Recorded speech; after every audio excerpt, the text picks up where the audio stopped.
mais, mais 6 aqui para chegar no ponto em que nós estamos hoje, que é o episódio 15. Mas eu vou ler para vocês o resumo da Odisseia do Homero e um resuminho também da, da, do Ulisses do Joyce, no que tange ao episódio 9, tá? Da obra Odisseia e da obra Ulisses, né? Que se chama Sila e Caríbide. Em A Odisseia, ao sair da ilha de Circe, Odisseu deverá escolher entre dois rumos a seguir: ou as rochas ondulantes, ou o estreito, que tem de um lado Sila e do outro Caríbide. Ele opta pelo estreito orientado por Circe e escolhe ficar mais próximo da margem de Sila, o monstro de 6 cabeças e 12 pés. Que monstrão, hein? Não é brinquedo, não. Do que na margem de Caríbide, o redemoinho escuro que traga as embarcações que o desafiam. Apesar de perder alguns homens destruídos por Sila, ele consegue atravessar o estreito, vencendo assim o temível obstáculo. Isso está acontecendo lá na Odisseia do Homero. Agora aqui, como que o Joyce, né, faz a paródia dele em cima desse acontecimento? Em Ulisses, do Joyce, né, Sila e Caríbide são metáforas. Os dois perigos são mais oratórios do que físicos. Um encontro de intelectuais da elite irlandesa na Biblioteca Nacional é ele que representa, de uma certa forma, uma ameaça para Stephen Dedalus. Como Odisseu, é ele que, com sua inteligência e perspicácia, ao expor sua teoria sobre Shakespeare, consegue passar incólume pelos diversos Silas que aguardam uma oportunidade para se apoderar de suas afirmações, a fim de destruí-las, embora não o consigam. Então, estão aqui os dois resuminhos, né, do episódio 9, tanto lá da Odisseia do Homero, quanto aqui do Ulisses do Joyce. É uma aproximação maior do que essa que nós estamos aqui no Eu Meu, porque teve meio que uma forçaçãozinha de barra do Joyce para fazer essa aproximação aí desse capítulo, né? Então, uma coisa que eu queria também comunicar para vocês, que é uma notícia que eu recebi hoje, fiquei muito feliz, é que eu compartilhei com vocês o trabalho que eu apresentei na Lacano, né, em Mar del Plata. Então, aquele trabalho foi tomado como um intertexto de um texto que foi apresentado agora num congresso no México. Eu fiquei tão orgulhosa, gente. Eu falei, meu Deus, meu nome está andando por aí. Pegaram o meu texto apresentado no Mar del Plata e fizeram uma intertextualidade com pessoas que estão estudando Joyce também, como nós, e fazendo essa aproximação da clínica, né? E citaram um trechão do meu trabalho e foram desenvolvendo em cima daquilo. A gente fica feliz, não fica? Muito bom, né? Muito bom. Então, então agora vamos lendo Olha, aqui. Hã? deixa eu perguntar, nós não vamos usar mais a visita guiada do Galindo, não? Lendo. Vamos, Ah, vamos sim. Aliás, tá. até uma boa sugestão que você deu. A gente poderia pegar por ele. Só que só na próxima a gente pega o Galindo, tá bom? É porque o Galindo nós terminamos de ler o 15, né? E eu me distanciei dele e foi muito bem lembrado, Nancy, Ah, tá? eu senti falta dele. Ó, mas não está difícil de achar, não. É aquela Eu estou com estante ele rapidinho. aqui. Tá com ele Também aí? estou. Ah, Estou. peraí, então. E é interessante, porque ele faz uma introdução a essa terceira parte, né? Sim. Gente, Nossa, é. você sabe que não foi à toa que vocês falaram isso? Que eu estava aqui com uma sensação que estava faltando uma coisa. Mas eu olhava aqui e falei, mas e se tivesse alguma outra coisa, eu teria separado aqui. Era ele, o bichinho aqui. Né? Então vamos lá, que bom que você lembrou.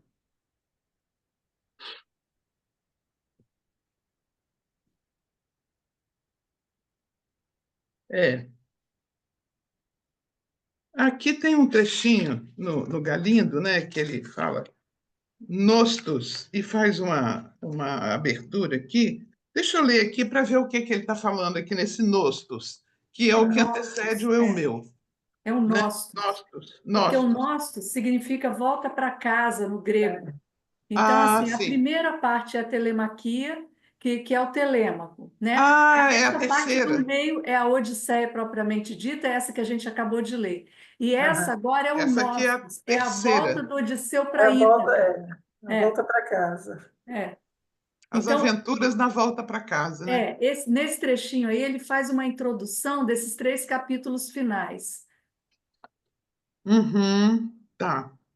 Eu vou ler aqui esse Nostos, né, que é a introdução, que é assim: eu costumo insistir com meus alunos que o Ulisses poderia se encerrar em qualquer final de episódio a partir dos rochedos, e seria um grande livro. Mas o hipotético finale propiciado por Circe é ainda mais impactante. A união simbólica final dos dois heróis, o fim do dia 16, acabamos de passar da meia-noite. E, de fato, o que se encerra aqui é a Odisseia, segunda parte do nosso relato. Agora vamos ao Nostos, o relato da volta para casa, da chegada de Odisseu a Ítaca. No texto homérico, ele primeiro para na cabana do fiel Porcariço, sempre porcos, eu meu. Depois se dirige a Ítaca, é reconhecido pela criada Euricleia e pelo cão disfarçado, derrota todos os pretendentes à mão, e pelo cão, né? E disfarçado derrota todos os pretendentes à mão da rainha Penélope, e assim, com mais um ardil, recupera seu lugar de verdade. Aqui veremos.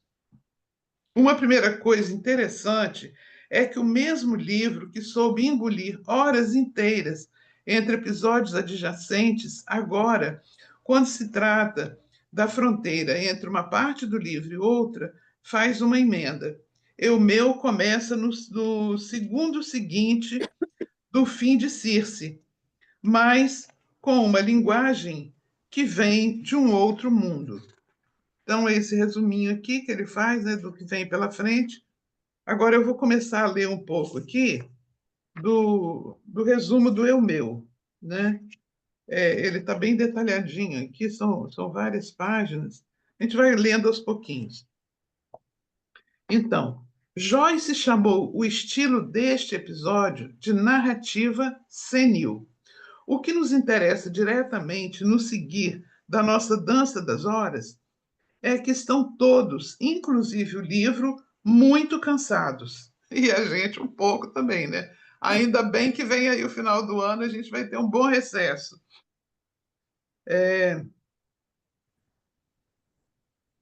E esse cansaço, mesmo que se transfere para a linguagem do episódio, toda ela morta, sem graça, cheia de clichês, de pretensos enfeites que apenas enganam seu brilho. Já houve também quem tenha dito que se trata, na verdade, de um presente de Joyce a Poe, que este seria o único episódio escrito não na linguagem de Bloom, mas na linguagem literária de Poe, que Poe adotaria se um dia fosse escrever alguma coisa. Eu gosto da ideia. A cena contempla os primeiros gestos de Bloom depois de se recuperar da epifania, do susto ou do encanto provocados pela visão de Rudd. Ele espana Dédalus, devolve-lhe a bengala e o chapéu. Primeiro comentário de Stephen: vamos beber alguma coisa. Bloom finge que não entende e, na falta de água por ali, sugere um rumo. Um detalhe interessante é que Bloom esquece no chão seu lenço algo ensaboado. Estão os dois agora sem lenço, mas as semelhanças ficam por aí. Nessas primeiras páginas, Bloom não para de tentar puxar conversa com o Stephen, que mal engata suas duas ideias consecutivas. Ele, afinal, quando vê o ateliê do entalhador provavelmente pensa em fantasmas ao lembrar das estátuas brancas, exatamente como Bloom pensou na ida ao cemitério. E esse, afinal, é o título de uma das peças mais famosas de Ibsen. Mas nem ele entende a conexão que acabamos de fazer. O máximo que ele consegue é pensar em Ibsen.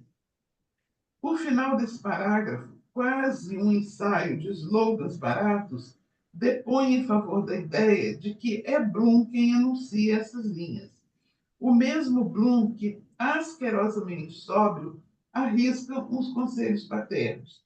Mas depois de inúmeros comentários diante de um silente Stephen, é apenas sua crítica ao comportamento dos confrades bodegueiros de Dédalus que desperta uma reação. Ao passarem por um braseiro aceso, algo em Dédalus lhe diz para parar. A cabeça dele ainda está lenta. Quase podemos ver o esforço que ele faz para lembrar da história de Gunley, que ouviu na redação do jornal. Mas, ao se afastar desse duplo de seu pai, ele encontra seu próprio duplo na figura de Corley. Se McCoy era um segundo Bloom e eles se encontraram não longe daqui, este Corley, abandonado pelos amigos, entre os quais o onipresente Lenihan, e sem ter onde dormir, é definitivamente o par de Stephen, que lhe informa que logo seu próprio emprego estará vago. Né, eu até coloquei hoje isso na chamada, né, que ele conversa e passa para o amigo a essa informação que ele deixou, né, o amigo também é dessa área do conhecimento, então ele indica para ele. Mas o latim já diz: nada desconhecedor do sofrimento, aprenda a socorrer os infelizes. E Dédalus quer auxiliar Corley, mas descobre que está sem dinheiro. Bloom pegou tudo para evitar exatamente esse tipo de coisa. Mas, de repente, em meio a farelos de bolacha que podem vir da redação do jornal, ele encontra moedas que passaram despercebidas. Olha só, o Bloom pegou o dinheiro dele e escondeu, porque ele é de uma generosidade, uma coisa impressionante, né? O outro está precisando, ele pega ali e manda, né? Para ele não ficar depois na situação difícil, ele pega e guarda o dinheiro dele, mas sobram umas moedinhas lá no fundo que ele agora pega e passa para o amigo, né? Mesmo depois de ver que cada uma delas vale 5 shillings, ele ainda assim passa para o pedinte, que logo lhe pergunta quem é aquele ali. Bloom se deixou ficar longe, que ele já viu com Boylan. Sorte de Bloom não ter ouvido. Mas Dédalus vai transmitir o pedido de Corley de intercessão junto a Boylan e agora Bloom vai ter que fingir não ter ouvido. Ele está pouco interessado em Corley, pois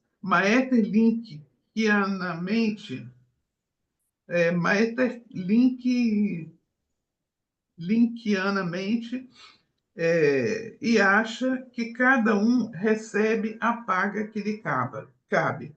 O assunto da falta de teto de Dédalus ressurge e Bloom lembra a cena infeliz que teria acontecido na estação, mas não consegue engajar a atenção de Dédalus, que está empenhadíssimo em rever mentalmente tudo está lhe custando esforço, a cena da irmã que cuida da lareira.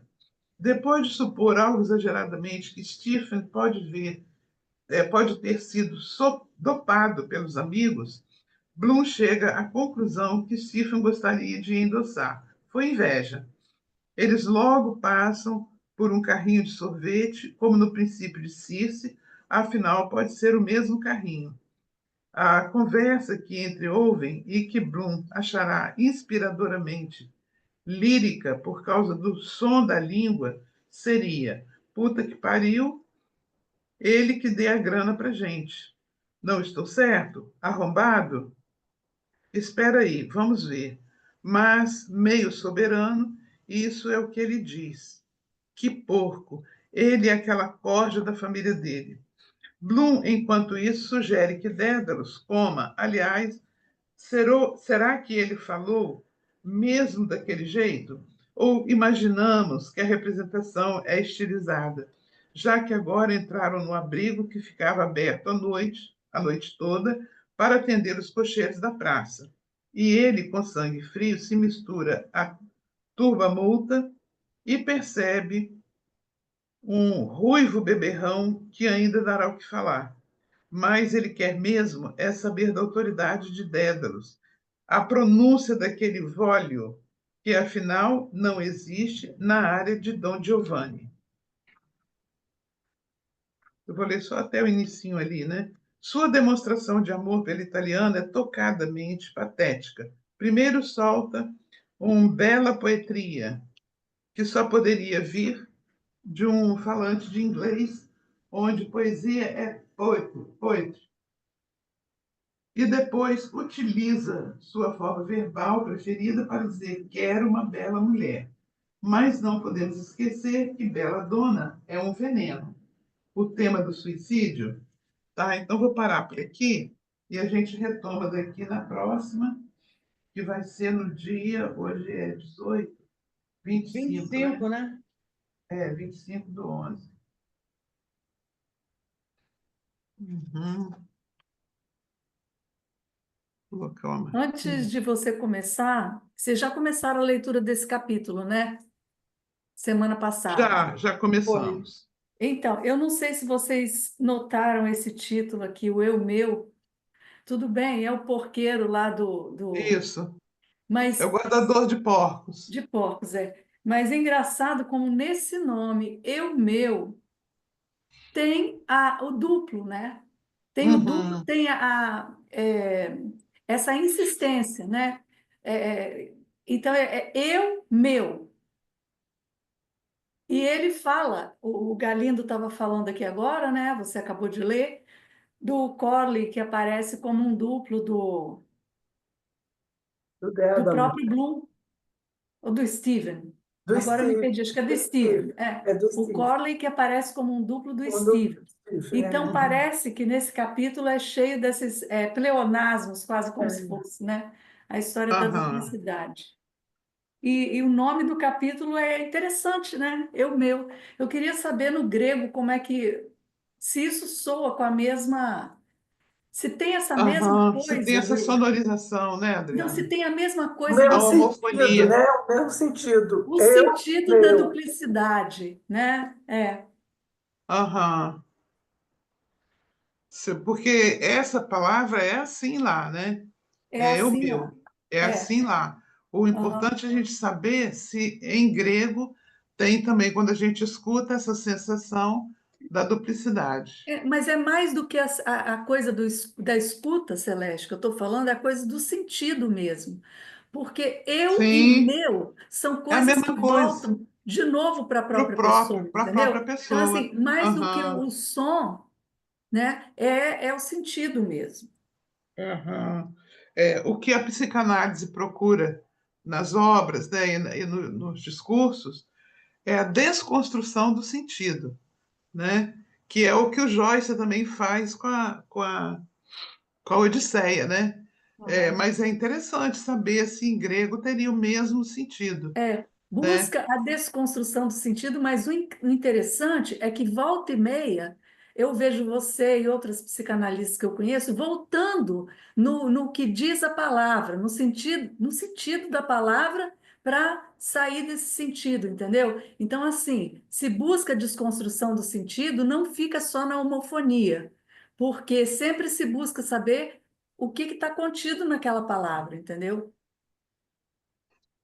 Não, porque aí, Adriana, é o seguinte: o que está contido não tem valor universal, né? É isso que a psicanálise trata, é dessa questão. Aquela Aham, palavra, ela pode ter a desconstrução do sentido é no sentido de não universalizar a significação. Por isso que eu falei sobre isso, porque quando você fala, aham, será que lá é a mesma coisa? Né? Ou aham, seja, será que o meu significa a mesma coisa em qualquer lugar?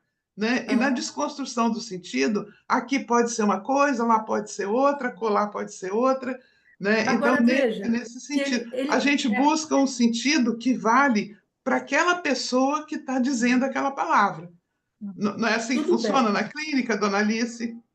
Sim, senhora. Então, na Isso clínica tudo aí. bem, mas a gente está falando aqui na literatura, né? E a gente está Sim. vendo que o próprio Joyce, nesse capítulo, ele constrói esses espelhamentos da pessoa, né? Ele coloca o Steve, coloca o outro Corley, e deve Ah, colocar mais sim. gente em espelhamento de eu e meu, entendeu? Aqui Uhum. Mas a dentro. Adriana está no momento do duplo. É, Não, Adriana? É, é. Não, eu isso. estou vendo isso, né? Eu Não, vi lá isso também aí. no cartel, né? É. É interessante. É bom isso. Mas é muito legal a gente ouvir, né? O, Muito, o ponto que você se encontra no seu percurso, isso muito. te chama atenção, né? Legal, bacana. Meninas, vou fazer uma pergunta aqui fora do texto, mas eu Ah, estou achando esquisito. Quando eu estou olhando para mim, eu estou me vendo assim, meia. Não sou Lilás. lilás. Ah, É cor de rosa, você tá Celeste. cor de Mas acho que é rosa. por Rosa. causa do aniversário que você não, está é a É, cor deve ser um fúcsia. presente. O nome dessa cor é fúcsia. Fúcsia. fúcsia. Porque, É. assim, eu falei, gente, será que é a luminosidade da casa e tal? Mas não entendi, não. Celeste, deve ser. Você não tem um filtro no vidro da sua janela? Não, Não, né? Aqueles coisas que a gente coloca para. não, não.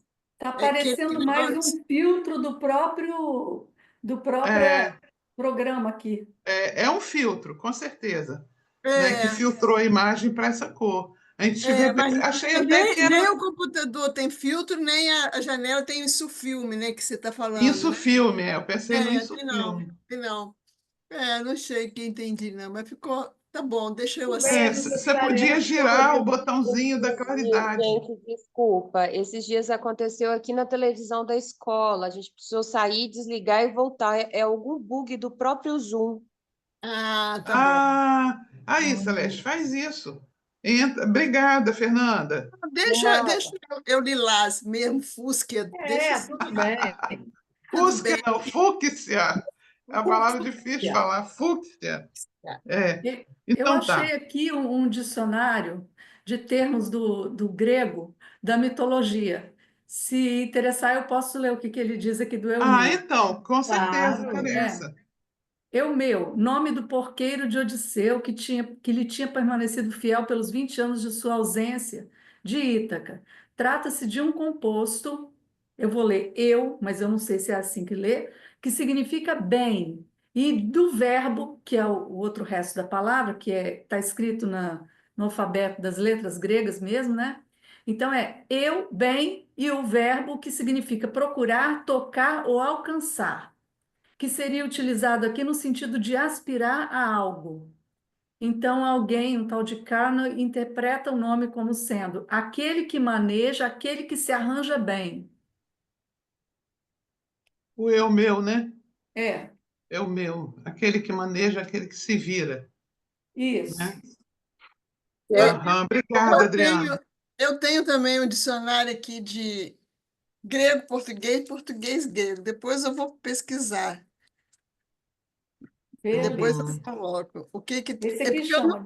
eu não tenho a escrita em grego, vocês têm? Ah, tem. Depois, Se quiser, posso depois te você Em mandar. Esse grego, aqui está escrito assim: Dicionário Etimológico da Mitologia Grega. Esse é interessante. é, você pega no Google. não, eu tô falando por que vocês estão falando que esse eu meu é grego? Vocês receberam essa informação da onde? Porque no Não, porque Ruais. a obra no Está na original, em Odisseia. Homero, foi escrita em grego. Ah, tá. A do Homero que foi escrito em grego. Ah, Isso. tá. Aham. Então tá, então vamos lá. Aí, gente, a gente está seguindo aqui na versão que eu tenho, na página 665, tá? Aqui no segundo parágrafo. Não, repetiu novamente o senhor Bloom. Eu, pessoalmente, se estivesse na sua situação, não confiaria muito como guia, filósofo e amigo naquele seu jovial companheiro, Dr. Mulligan, que contribui com o elemento humorístico. Ele sabe de que lado é passada a manteiga no seu pão, embora, com toda probabilidade, ele nunca se deu conta do que é ficar sem as refeições habituais. Naturalmente, você não notou tanto quanto eu, mas não me causaria a menor surpresa saber que uma pitada de tabaco ou de algum narcótico era colocada na sua bebida por um objetivo ulterior. Só um detalhe aqui, aqui no Ruais, ele coloca como, ele põe Dr. Mulligan como guia, filósofo e amigo. Aqui também, guia, filósofo e amigo. Não confiaria muito como guia, ele não confiaria muito como Guia, guia. filósofo e amigo. É. É isso? É. Uhum. Uhum. Então, ele compreendeu, no entanto, de tudo que ouviu, que o Dr. Mulligan era, em todos os aspectos, um homem versátil, de forma alguma confinado apenas à medicina, que estava rapidamente se destacando em sua área e, se o parecer geral fosse confirmado, prometia desfrutar de uma clínica florescente num futuro não muito distante, como um clínico na moda, obtendo um belo pagamento por seus serviços em acréscimos ao seu status profissional pelo salvamento por meio da respiração artificial e que chamam de primeiros socorros daquele homem que ia certamente se afogar com Scaries ou Malahide. Não foi? Foi. Ele tinha que admitir um ato extremamente corajoso que ele não podia deixar de altamente elogiar, de modo que ele francamente se via totalmente impossibilitado de compreender que motivo material podia estar por trás daquilo, a não ser atribuí-lo à mera perversidade ou ciúme pura e simplesmente. A menos que simplesmente signifique uma coisa e que ele, como dizem, esteja roubando informações e ideias de você. Ele se aventurou a lançar. O olhar cauteloso de meia solicitude, meia curiosidade, somado à afabilidade, para com a expressão motora naquele momento de Stephen, não Amorosa. lançou. Tem um erro aqui, né? Vocês perceberam? Tem um erro aqui de gramática. Vocês viram Não, isso? não. O olhar. Essa palavra meia Ah, é seria meio, ser meio meio, né? solicitude, de meio curiosidade, porque meia é a Aham, metade, né? Uhum. Né? aham. Então, não lançou uma torrente de luz nenhuma de fato sobre o problema quanto a ele ter se deixado terrivelmente enganar, a julgar por duas ou três observações desanimadas que deixara escapar, ou se por outro lado ele percebeu o negócio e por alguma razão ou outra, apenas conhecida dele mesmo, permitiu que as coisas ficassem mais ou menos como estavam. Opressiva pobreza produzia esse efeito, e mais de uma vez ele conjeturara que, apesar das elevadas qualificações educativas que possuía, ele tinha alguma dificuldade em viver dentro do seu orçamento. Contíguo ao mictório público, eles observaram uma carroça de sorvete em volta da qual um grupo, presumivelmente de italianos, em esquentada discussão, estava soltando expressões loquazes em sua linguagem vivaz de maneira especialmente animada, havendo algumas pequenas contestações entre as partes em questão. Nancy, você quer ser a leitora número 2? Abriu o som aí.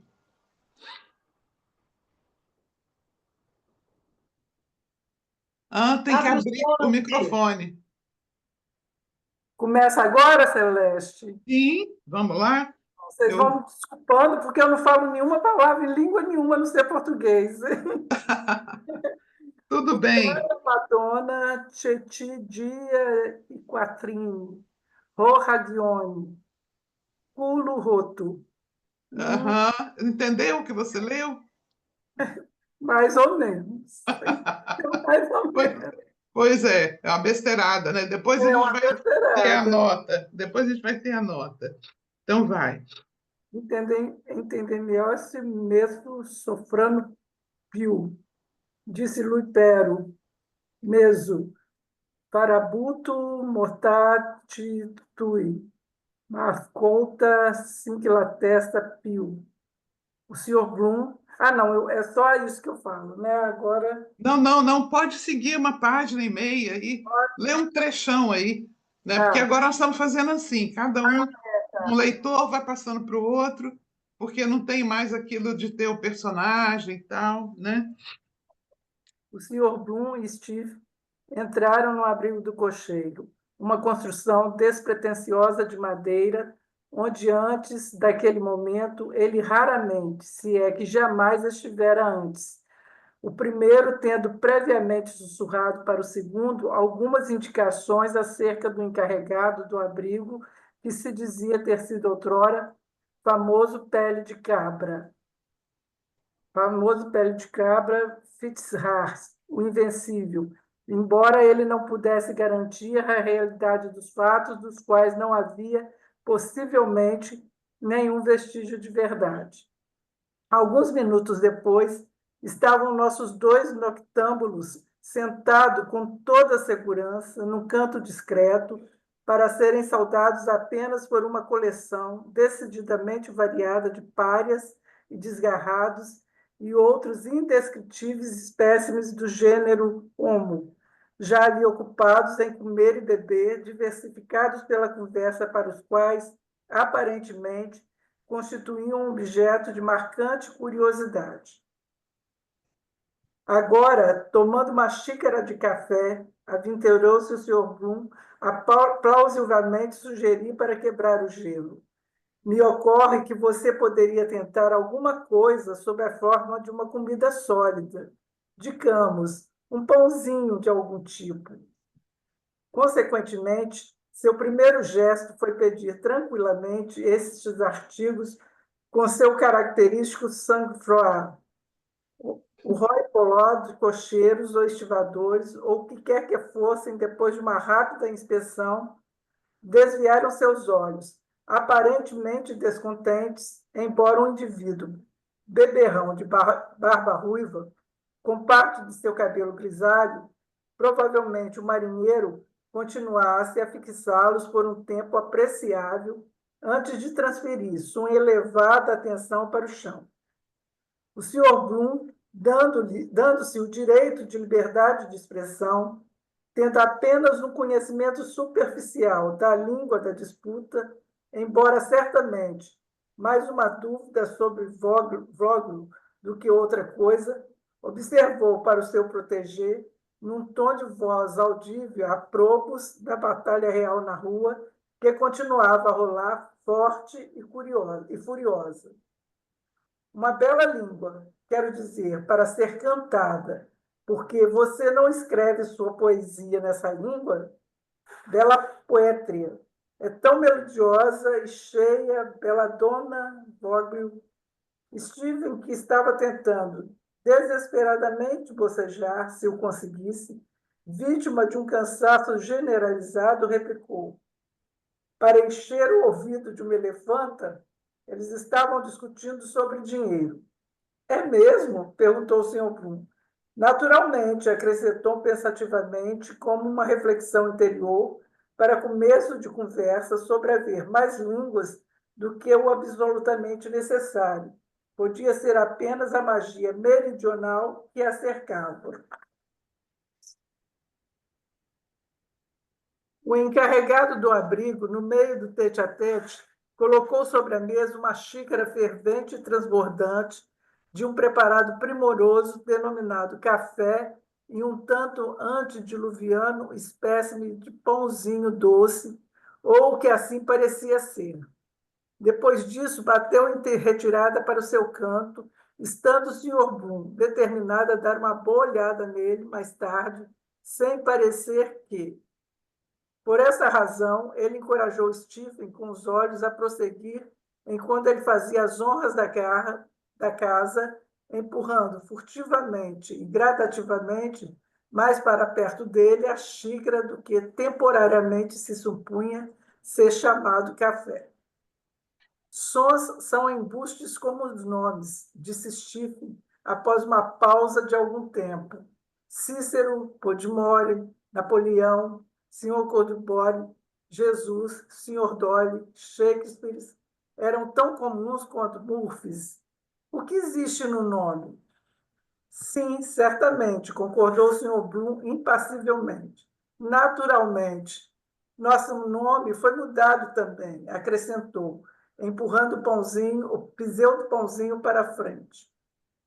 O marinheiro de barba ruiva, que tinha seu olho atento nos recém-chegados, abordou formalmente Stephen, que escolhera para dedicar diretamente especial atenção, perguntando: e qual poderia ser o seu nome? Justo no exato momento, o Sr. Bloom tocou na bota do seu companheiro, mas Stephen, ignorando aparentemente a pressão cordial de inesperada procedência, respondeu: Dédalus.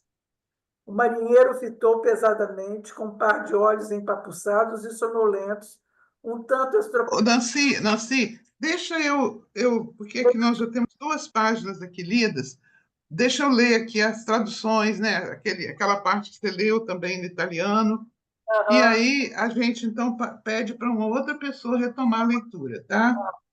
Para você descansar, porque ficar lendo também cansa.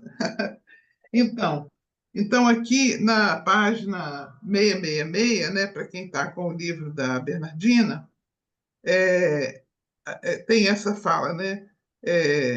Putana Madonna, la testa più, né? É uma gíria italiana, puta da Virgem Santíssima. Ele tem que nos dar dinheiro, certo? Cusão, é o culo roto, né? Tem outra tradução mais em cima mesmo, né? Seria o cu rasgado, né? Então, culo roto, né? Então, mais ao pé da letra. Aqui, aí continuando aqui essa nota ainda, tem assim, vamos deixar isso bem claro, 10 shillings mais.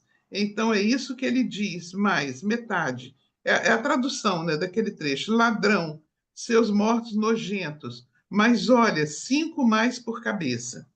Né? Então, isso está naquela página 666. E na próxima tem essa bela poetria, Bloom tentando dizer em itálico, bela poesia. E depois a outra nota, bela donna, voglio, em italiano, bela mulher, quero.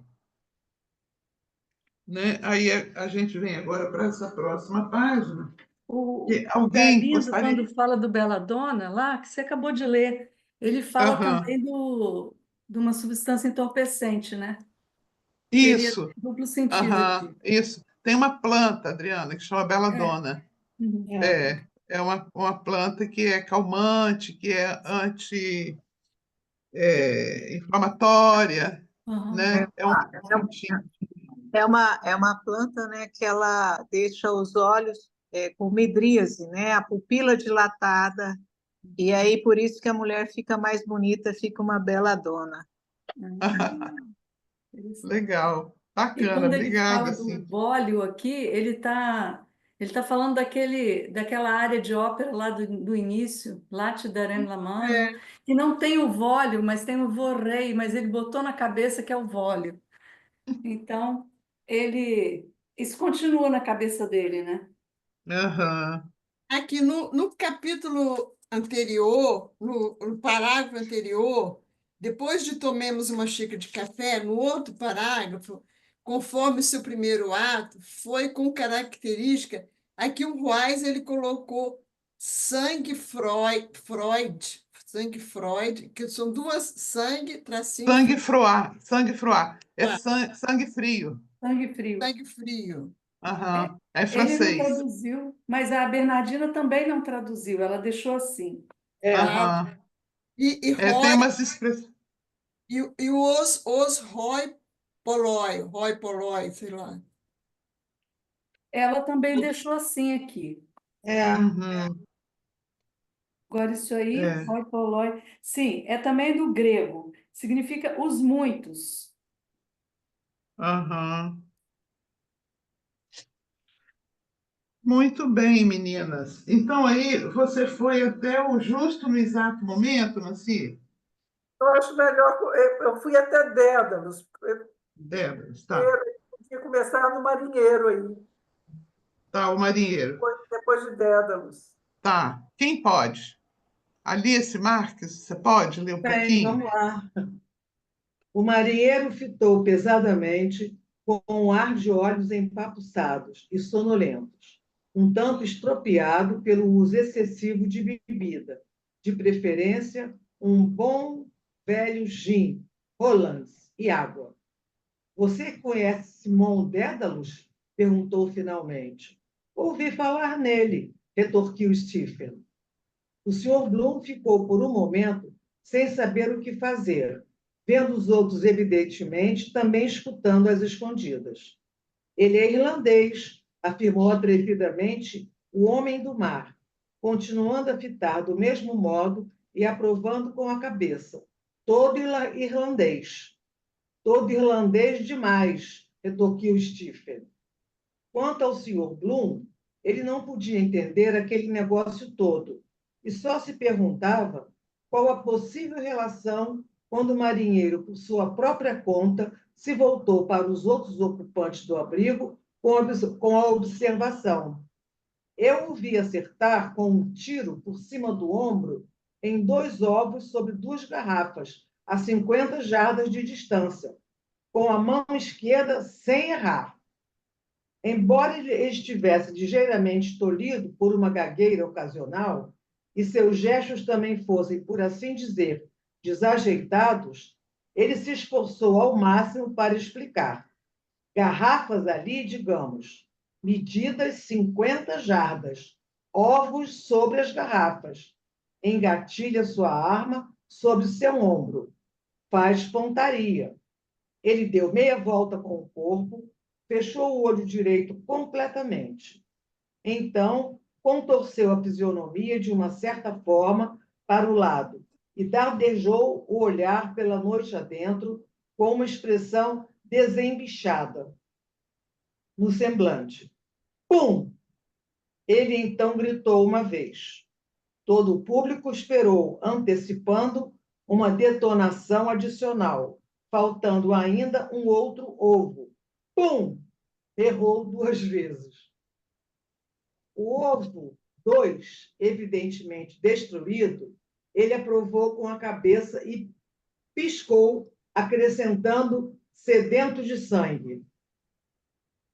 Buffalo Bill atira para matar. Nunca jamais ele vai errar. Seguiu-se um silêncio até que o Sr. Bloom, com amabilidade, sentiu-se inclinado a lhe perguntar se era uma competição de pontaria certeira, como em Bisley. Perdão, falou o marinheiro. Há muito tempo? Prosseguiu o Sr. Bloom, sem vacilar um pouco que fosse. Ora, replicou o marinheiro, relaxando por um certo tempo sob a influência mágica da troca espirituosa. Poderia ser uma questão de 10 anos. Ele fez uma excursão pelo mundo inteiro com o Circo Real de Wrangler. Eu ouvi fazendo isso em Estocolmo. Curiosa coincidência, confiou o Sr. Bloom discretamente a Stephen. Murphy é meu nome, continuou o marinheiro. D.B. Murphy de Carrigalloe. Sabe onde fica isso? Porto de Kingstown, replicou Stephen. É isso mesmo, disse o marinheiro. Forte Camden e Forte Carlisle. É de lá que eu provenho. Eu pertenço àquele lugar. É de lá que eu provenho. Minha mulherzinha está lá. Ela está esperando por mim, eu sei, pela Inglaterra, o lar e a beleza.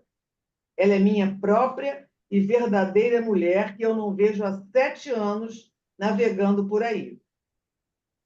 O Sr. Bloom podia facilmente imaginar o advento dele na cena, o regresso do marinheiro ao lar, a tosca construção à beira da estrada depois de ter enganado David Jones, numa noite chuvosa, sob a escuridão da lua, através do mundo por uma esposa.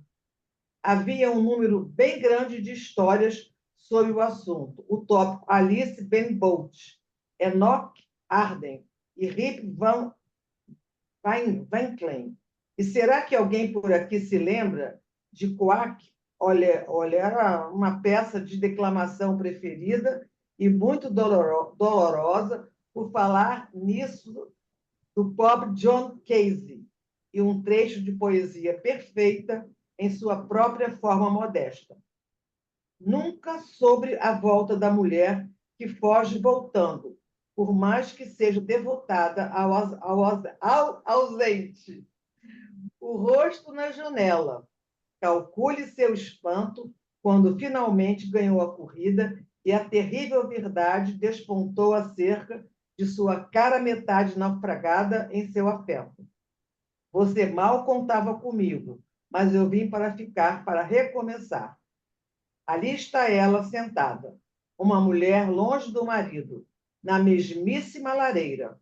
Acredita que eu esteja morto, embalado no berço do mar. E ali está sentado o tio Club, ou Tonkin, qualquer que possa ser o caso, o publicano do Crown and Anchor, sem mangas de camisa, comendo rabada e cebola.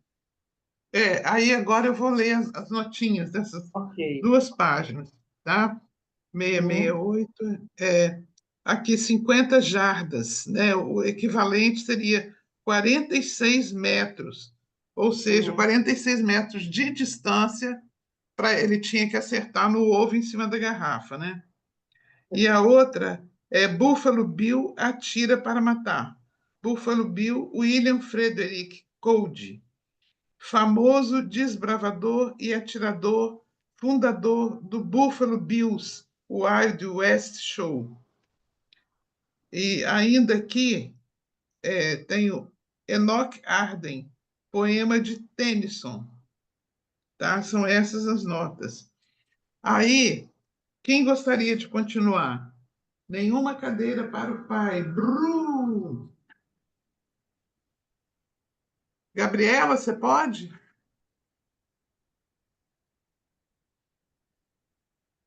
Perdi agora nesse final.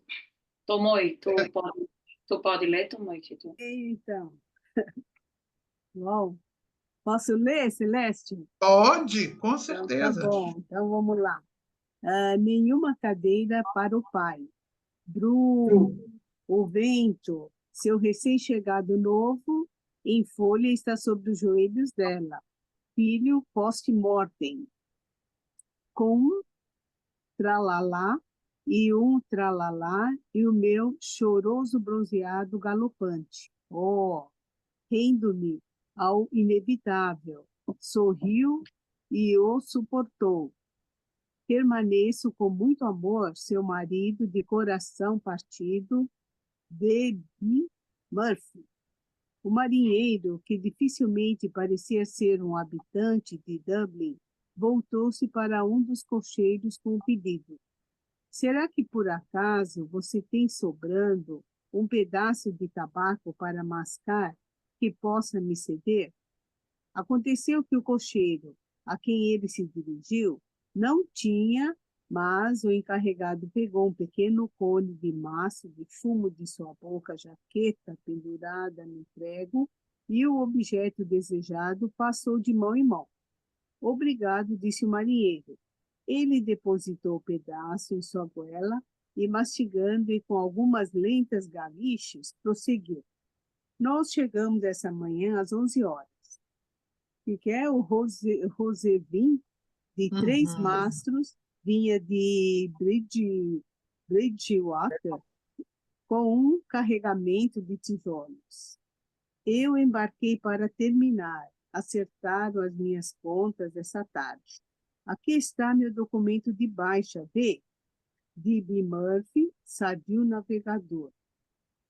Para confirmar sua declaração, ele libertou de um bolso interno e entregou ao seu vizinho um documento dobrado, não muito limpo. Você deve ter visto uma boa parte do mundo, observou o encarregado, inclinando-se sobre o balcão. Ora, respondeu o marinheiro, ao refletir sobre o assunto, eu circunnaveguei um bocado desde que ingressei pela primeira vez na Marinha. Estive no Mar Vermelho, estive na China, América do Norte e América do Sul. Fomos perseguidos por piratas em uma viagem. Vi muitos icebergs, rosnadores, estive em Estocolmo e no Mar Negro, nos Dardanelos, sob o comando do capitão Dalton. O homem mais danado de bom que jamais pôs a pique um navio. Visitei a Rússia, Gospode, Polínio, é assim que os russos rezam. Nem me diga, você viu paisagens estranhas, acrescentou um cocheiro. Ora, disse o marinheiro, mudando de lugar, seu naco de fumo parcialmente mastigado. Eu vi coisas estranhas também, altos e baixos. Vi um crocodilo morder a pata de uma âncora, da mesma maneira com que estou mordendo esse pedaço. Ele retirou da boca o pedaço polpudo e, alojando-o entre os dentes, mastigou ferozmente. Cã, assim. Eu vi canibais no Peru que comem cadáveres e os fígados de cavalos. Olha aqui. Aqui estão eles. Um amigo meu me mandou. Ele tirou desajeitadamente um cartão postal com uma fotografia de dentro do seu bolso interior que parecera, à sua maneira, uma espécie de repositório e o empurrou pela mesa fora. A matéria impressa nele dizia: Choza de Índios, Beni, Bolívia. Todos focalizaram a atenção na cena exibida. Um grupo de mulheres selvagens, de tangas listradas, acocoradas, piscando, amamentando, olhando carrancudas, dormindo em meio a um bando de bebês. Devia haver bem uma vintena deles, do lado de fora de cabanas de vinho. Mastigam coca o dia todo, acrescentou o comunicativo Nauta. Estômagos como raladores de pão, cortam fora seus peitinhos quando elas não podem mais ter filhos. Vejam só, eles sentados ali com seus testículos rígidos, a moça comendo fígado cru de um cavalo morto. Seu cartão postal mostrou ser um centro de atração para os simplórios senhores por vários minutos, se não mais. Sabem como os manter afastados? Perguntou de uma maneira geral. Ninguém se prontificando a fazer uma declaração, ele piscou dizendo, vidro, isso os perturba e fascina, vidro. O Sr. Bloom, sem demonstrar surpresa, despretensiosamente virou o cartão para ler cuidadosamente o registro postal e o endereço parcialmente obliterado.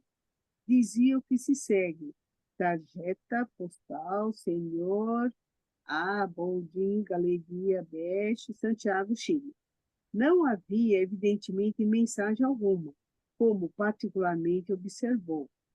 Embora não fosse um crente implícito na história sensacional narrada, ou um negócio do tiro fácil nos ovos ali, apesar de Guilherme Tell e do Lazarino Dom César de Bazan.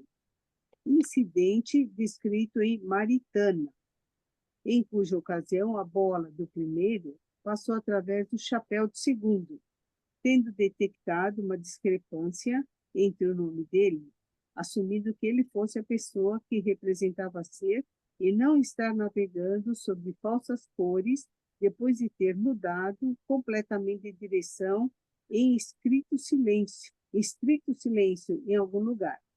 E o endereçado fictício da missiva que o fazia nutrir algumas suspeitas sobre o bona fides do nosso amigo. No entanto, isso se lembrava, de uma certa maneira, um plano com muito tempo acariciado que ele tensionava um dia realizar em alguma quarta-feira ou sábado, de viajar para Londres, de alto mar, para não dizer que não tivesse jamais viajado extensivamente por alguma grande extensão. Mas de coração ele era um aventureiro nato. Embora por uma artimanha do destino tivesse permanecido consistentemente um marinheiro de água doce, a menos que você assim chame a ida a Holyhead, que foi sua mais longa viagem. Aí vamos Mas, parar um pouquinho aí. tá, E por favor, quem tem a versão do Xerox, você pode me falar a página? Porque o Wise, eu acho que ele pulou uma. Assim, ele não traduziu, entendeu? Pelo menos uma página e meia. Que É vocês. mesmo? É É, mesmo? porque aqui, ó, Caramba! ele, ó, quando o cara oferece, ele pede o fumo e o cara dá o fumo para ele, né? E aí ele retirou aí ele dá o fumo. Depois disso, ele pula um monte de coisa que vocês leram, aí ele entra com aquela coisa que ele fala que ele teve no Peru e viu o homem comendo cadáver. Mas só que nesse intervalo vocês leram bastante coisa que eu fiquei aqui Comendo o procurando. cadáver do cavalo. Isso. Então, Aham. ele pulou pelo menos uma página, porque eu vi que a Tomoy leu bastante coisa aí. Eu.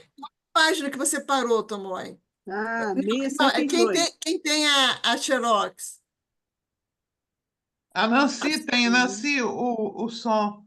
Eu tenho xerox. O que que você quer, Celeste? É a página que nós Não tem acabamos. página aqui. Não tem, Não tem. não, Ah, tem não tem interação. página. É. Tá, É. Eu posso fotografar e mandar para você, se você quiser. tá bom. Põe no grupo. Eu fotografo e põe no grupo. Tá bom, obrigada. Uhum. Então, Celeste, culpa, oi. você tem a Oi. palavrinha bona fides aí em algum lugar no texto, nesse pedaço? Porque a bona Bona- fides e a boa-fé está em latim. Então ela deve estar em itálico. Vê se ela aparece em algum Ela lugar está em aí. itálico. Deve estar em itálico Para para nós você está, mas também. para ela deve estar também, né? Porque Não, tá em itálico, mas mas assim, é porque aqui eu tenho essa palavra, mas é ela porque está na página 659. Vê se a sua página aí é 659. do Ruais é. Então, esse trecho que você acha que ele pulou, vai de onde até onde aí? De que página a que página?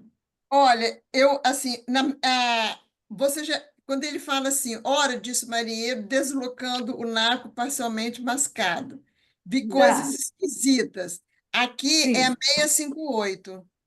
isso. Aqui, tudo bem, é a 670. Mas aí depois você perdeu. Depois você acha que ele pulou para onde? Depois disso, ele Não, pula para onde? ele não pula, ele omite. Aí ela ficou contando umas histórias lá, negócio da África, alguma coisa assim. Não tem isso aqui. Aí depois, no outro parágrafo, ele fala: retirou da boca o pouso, elogiando entre os dentes, mordeu velozmente. Mas é isso mesmo, na sequência aqui é isso. Eu Na vi um sequência da homem que Bernardina. come cadáver e fígado de cavalo. Continua, é isso mesmo. Aí é o Caan, é essa onomatopeia, né? Aqui também é assim. Aí vem, termina o parágrafo com Choça de Índios, Beni, Bolívia. Sim, mas assim, isso aqui é o que eu acompanhei. Teve um pedaço que ela leu que eu não conseguia Anterior. identificar. É anterior a isso? Anterior, isso. Anterior. Eu Ah, vou tá. conferir no Bernardino depois. Uhum. Então, gente, aqui na página 670 tem uma nota,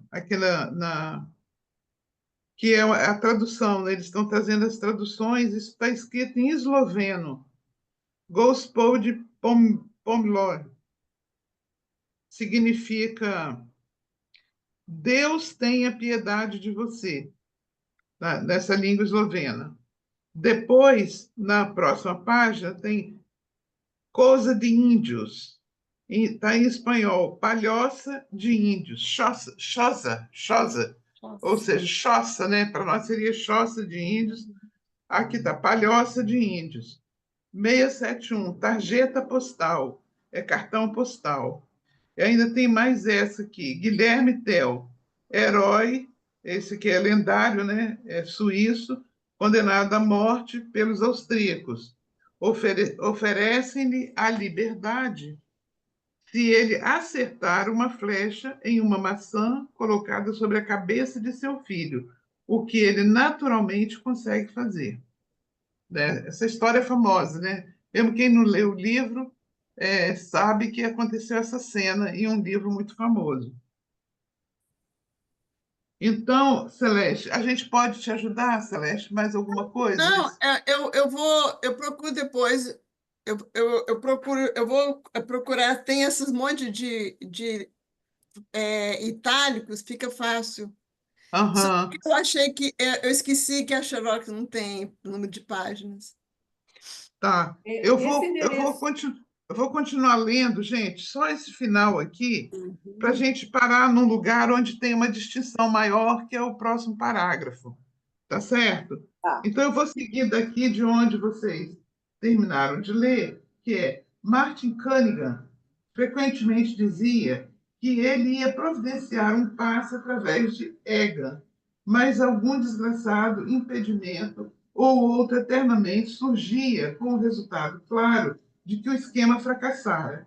Mas, mesmo supondo-se que viesse a pagar o necessário e partisse o coração de Boyd, não era assim tão caro a carteira, o permitindo alguns guinéus por fora, considerando-se que a passagem para Mullingar, aonde ele imaginava ir, era de 5 shillings e 6, ida e volta.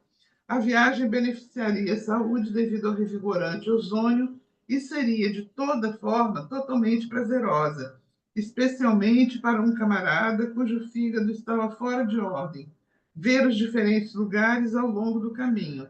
Plymouth, Falmouth, Southampton, e assim por diante, culminando numa excursão instrutiva aos locais da grande metrópole, o espetáculo de nossa Babilônia moderna, onde, sem dúvida, ele veria o maior desenvolvimento possível, torre, abadia, riqueza de Park Lane, para com ele renovar a relação. Uma outra coisa que lhe ocorreu, como não sendo de forma alguma uma noção negativa, foi o fato de que ele poderia dar uma olhada à volta do lugar para ver como tentar fazer um arranjo para uma turnê de concerto de música de verão, abrangendo as estações de verão mais proeminentes e agradáveis. Margat, com banhos mistos e hidrotermas e spas de primeira ordem. Ashbourne e Scarborough. Margat e assim por diante, a bela Bournemouth, as ilhas do canal e semelhantes joias de lugares que poderiam revelar ser altamente remunerativos, não naturalmente com uma companhia clandestina ou senhoras locais na atividade. A prova disso, o tipo da senhora C.P. McCoy, que diz, Me que dê sua diz, me dê sua valise e eu lhe envio a passagem pelo correio. Não, algo que houver de melhor, a mais fina flor das estrelas irlandesas, a grande companhia de ópera Tweed Flower, com sua própria consorte legal como atriz principal, com uma espécie de contraposição a Elster Grimes e Mood Manners. Uma questão perfeitamente simples, e ele estava bastante confiante no sucesso, fornecendo anúncios extravagantes aos jornais locais, podia ser administrada por um indivíduo com um pouco de audácia que poderia mexer seus pauzinhos indispensáveis e assim combinar negócio com o prazer. Mas quem? Essa era a dificuldade. Tá? Então, nós vamos parar aqui, mas eu vou ler a notinha dessa página anterior, que é essa 672, que fala, Mood Manners, na época a maior companhia de ópera inglesa, fundada pelo irlandês Charles Manners e sua esposa inglesa, Madame Fanny Moody. Tá?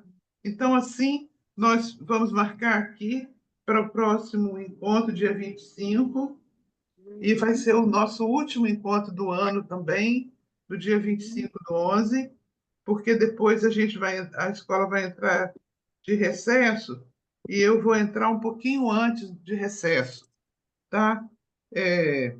Vou sentir muita saudade desse grupo durante os meses que nós vamos ficar parados, que serão 3 meses, é muita coisa, né? Dezembro, janeiro, fevereiro. Mas quando a gente volta quente para finalizar o Ulisses, e eu espero finalizar até antes do dia 16 de junho, para a gente aí sim organizar um Bloomsday, né? Juntar o pessoal aí, o Wilson, o Rui Perini, o pessoal que curte o Bloomsday, para a gente fazer alguma coisa no Bloomsday, né? Alguma coisa mais que a gente entre com mais vigor, né? Que a gente tenha ido mais como convidado dos outros, mas a gente pode se reunir e ficar mais participando também mais ativamente. Aí eu queria só uma coisinha para a gente combinar que a Cíntia está vindo ao Espírito Santo, né? E a gente está, eu estou com uma viagem marcada para sexta-feira pela manhã. Você vai chegar aqui na quinta, Cíntia? Sim, na quinta. Mas é quinta que dia? Quinta dessa semana ou da semana que vem? Dessa semana. Então é dia 21, né? Não, desculpa, é dia 22 eu chego. Dia Sexta-feira. 22, Sexta-feira. sexta-feira. Sexta-feira. Pois é, sexta de manhã, quase certo que eu tenho uma viagem para fazer. Ainda não está fechado, né? Mas aí eu queria pedir para a Adriana, para a Sandra, para vocês reunirem com a Cíntia. Se eu puder estar presente, com certeza eu vou estar presente, mas pode ser que eu não consiga estar, né? Combinar alguma coisa, Adriana. Aí você poderia fazer aquilo que você fez da outra vez, colocar os locais que a gente tem disponível, né? Você pode fazer isso? Posso. É que a Sandra está aí, né? Sandra, você está me ouvindo, né?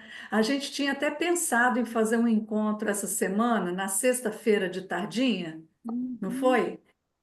Lá naquela cafeteria nova, lá no 38º BI, com vista para a Baía de Vitória e tudo. Então, se você, Cíntia, estiver disponível, tipo sexta-feira, no finzinho da tarde, a gente Ok. combinando, vai o nosso clube de leitura, né? Mas você vai com a gente, e quem mais aqui do pessoal quiser ir também. Lá tem Obrigada. tá, Oi? lá É, tá, tá. A gente precisa agendar, mas aí a gente faz assim. Sandra, eu já te ligo agora em seguida para a gente combinar. E aí a gente combinando certinho, aí eu coloco nesse grupo aqui para o tá. pessoal que quiser aderir, né? Será que Sim, você vai poder, Cíntia, nesse horário? eu ainda nem vi o horário do voo, mas eu vou Tá, verificar. tá. Cíntia é Eu de vou onde? colocar. De que cidade? Cíntia é de que cidade? Uberlândia. Ah, vai estar. Uhum. Nossa, gente, isso é tão legal. Se eu puder, se eu estiver em Vitória, com certeza está confirmada a minha presença, viu, Celeste, se eu Adriana? fosse você, cancelava essa viagem, porque, entendeu? É um evento irrepetível, Irrepetível, com certeza. E principalmente se aí, a Cíntia estiver conosco. Aí, a não ser que vocês queiram Obrigada. subir a montanha e almoçar comigo lá em Pedra Azul no sábado. Também é um programa. O que vocês acham? só que aí eu tenho, no fim de semana eu tenho compromisso, mas tudo bem, por mim tudo bem. Se o pessoal puder, tá tranquilo, é. Eu Que tô em tal? São Paulo, sabe? Mas Ah, você está em São Paulo. vou Mas para você vai, mas no final de semana você vai estar em Vitória. Não, eu não, Sandra não. Ah, você não. Não, Hum, Ah, eu acho um excelente programa para levar a Cíntia também, né? Lá na Se ela ficar em Vitória, o café vai ser sensacional também, porque a vista toda